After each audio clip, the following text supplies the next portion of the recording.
নমস্কাৰ জনাইছো সকলোকে আৰু মোৰ অন্য এটা ভিডিঅ'লে আপোনালোক সকলোকে স্বাগতম জনাইছো। আজি বনাবলৈ লৈছো গাহৰিৰ মাংস। অকমান বেলেগ ধৰণে বনাম আৰু কেনেকৈ বনাও ৰেচিপিটো আপোনালোকৰ আগত দেখুৱাই থাকিম। চাই থাকিব ভিডিঅ'টো।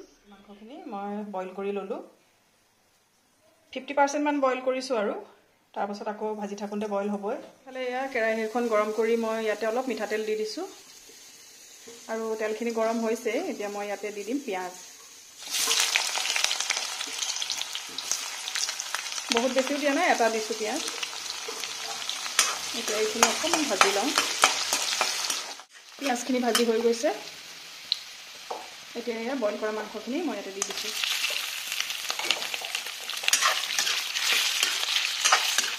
আৰু এতিয়া মই ইয়াতে দি দিছো জোখমতে নিমখ আৰু অলপ দিছো হালধি।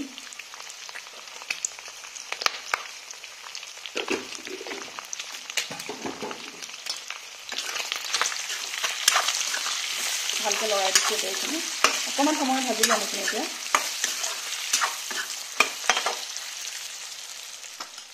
এতিয়া ইয়াতে মই অলপ দি দিছো আদা নহৰুৰ পেষ্ট।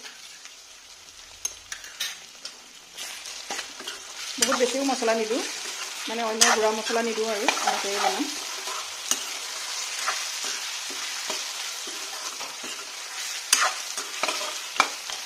এতিয়া আৰু অকমান সময় ভাজি লওঁ এনেকৈ।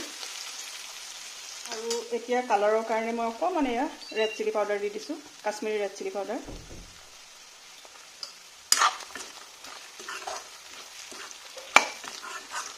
জিৰা ধনিয়া এইবিলাক একো ইউজ নকৰো মই আজি, এনেকৈ বনাম আৰু।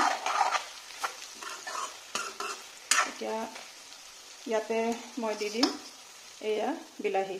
কণ বিলাহী হ'লে বেছি ভাল, মোৰ কণ বিলাহী এইকেইটাহে আছিলে আৰু এতিয়া অন্য নৰ্মেল বিলাহীয়ে দি দিছো আৰু ডাঙৰ বিলাহীয়ে।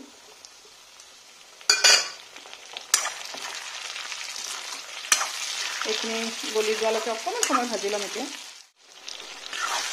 এয়া মোৰ মাংসখিনি ভাজি ভাজি হৈছে আৰু এতিয়া মই ইয়াতে দি দিম কচু, মানে কচু থুৰ এয়া দি দিছোঁ। কচু থুৰৰ মই চুচটো নুগুচাওঁ আৰু কাটিও নিদিওঁ, যিহেতু কুমলীয়া কচু মানে গলিয়ে যায়। চাবচোন আপোনালোকে অকণমান পাছত গলিয়ে যাব। আপোনালোকে ইচ্ছা কৰিলে ইয়াত আলুও দিব পাৰে, মই নাই দিয়া, এনেকৈয়ে বনাইছোঁ। ভালকৈ লৰাই দিম অকণমান, লৰাই পেলাই এতিয়া মই ঢাকনাখন লগাই দিম আৰু 5 মিনিটমানৰ পাছত আকৌ দেখুৱাই আছোঁ আপোনালোকে। এয়া দেখিছেনে গলিয়ে গৈছে কচুখিনি।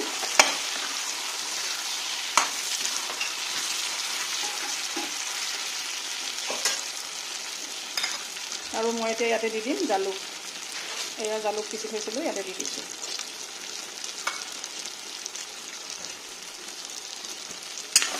আৰু মছলা একো নিদিওঁ আৰু এনেকৈ এতিয়া অকণমান সময় ভাজিম, ভাজি পেলাই তাৰপাছত আকৌ ইয়াত পানী দিম সিজিবৰ কাৰণে। ভাজি হৈ গ'ল। এতিয়া মই ইয়াতে অলপ পানী দি দিছোঁ, গৰম পানী কৰি থৈছিলোঁ, অলপ দি দিছোঁ।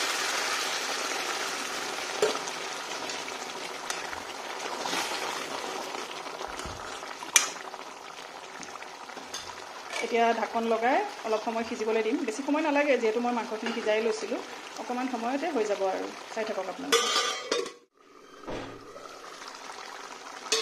এয়া চাওক হৈছেগৈ আৰু মাংসখন। কচুখিনিও কি ধুনীয়াকৈ গলি গৈছে দেখিছেনে। আৰু ইয়াতে এতিয়া মই এয়া কেইটামান কেঁচা জলকীয়া দি দিছোঁ। আমাৰ মানে জলকীয়া কোনেও নাখায়, সেইকাৰণে গোটাকেই দি দিছোঁ আৰু অকণমান ফ্লেভাৰটো আহিব। একেবাৰে জলকীয়া খাব নোৱাৰে, সেইকাৰণে এনেকৈ দিছোঁ আৰু। এতিয়া হৈ গ'ল মোৰ, গেছ বন্ধ কৰি দিওঁ আৰু। আপোনালোকে বনাই চাবচোন, বিৰাট টেষ্টি হয় এনেকৈ।